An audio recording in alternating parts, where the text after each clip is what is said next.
Joining me now from Washington, D.C., former Assistant Secretary of State under the Reagan and Bush 41 administrations, Assistant Secretary of State under George W. Bush, and spokesman for the Association of Mature American Citizens, AMAC, Robert Charles.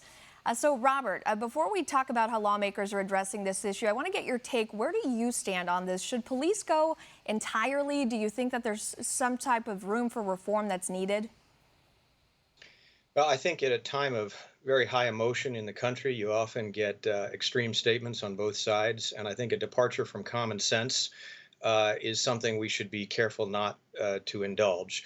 We need the police in this country. 99% of police officers are selfless. They get up every day, put on a vest and a badge, and they leave their family at home to go out and do good, not to do evil.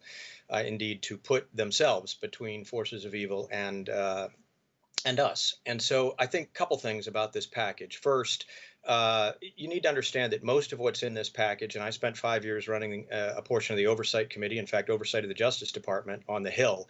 Most of this is repackaged. We have these accountability tools already in our federal laws and at the state level in state laws. The second thing is the idea of federalizing the police force is not something we do in this country. Police is focused on the local and state level for a reason. It has been. It's funded that way. It operates that way. We're too big a country to have a gendarme. And by the way, when you slip down the slope of federalizing the police, you quickly open the door to other nefarious outcomes that I don't think we want to see happen in this country. But in terms of reform, I think reform, what this points out right away is that there are bad apples that need to be taken out of this barrel, that you need to look closely at the state and federal level at how policing is done. Absolutely, we need deterrence. And, if people don't understand, I don't think people fully understand that the rule of law is tenuous in a democracy. You need a force of deterrence in a democracy, or people will do bad acts. As Edmund Burke once said, all it takes for evil to prevail is for good people to do nothing. And so we have a police force. The police force is pretty thin. Take Los Angeles. Los Angeles has 9,000 police officers to cover 4 million people. That's a ratio of 1 to 444. Take Washington, D.C. Washington, D.C., which incidentally is 52% black police force. Washington, D.C. has 3,800 officers to cover just under a million, I think 706,000 people. That's a ratio of 1 to 185. There is a very thin blue line that protects us from the forces of drug traffickers and those that want to do all the things that show up in the criminal code. Mm-hmm. So my feeling is we need to take the emotion out of this. We do need to relook accountability. We absolutely need to discuss reform where needed, but we don't need to federalize our police. And most of the time, the vast majority of the time, force is only used as a last resort. And I think we can talk about things like no-knock warrants, Right. no-knock warrants which violate the Fourth Amendment.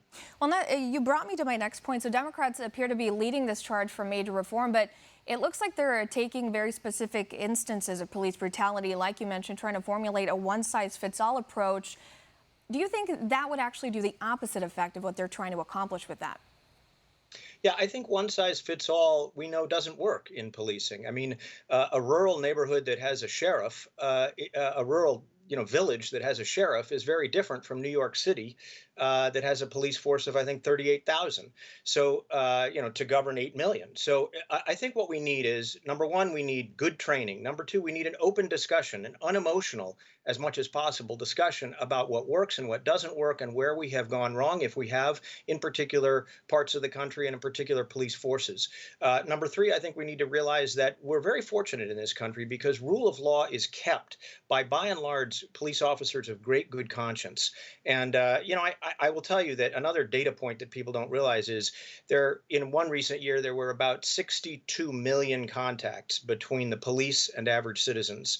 And in that number, out of that number, 85% in post-event surveys said they were highly satisfied. 9 out of 10 they said they would call the police again. And very importantly, there was no statistical difference between the black responses, Hispanic responses, and white responses. Therefore, I think at the end of the day, we have to just kind of decompress a little bit. We need to take the emotion out of this. It's very emotional to see someone killed. I've seen someone killed. To see someone killed is very emotional. Certainly.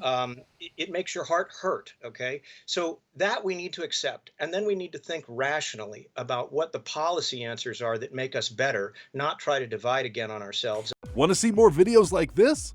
Click on the link below and subscribe to One America News on YouTube, and call your cable provider and kindly demand that One America News is added to your lineup. Call and subscribe today.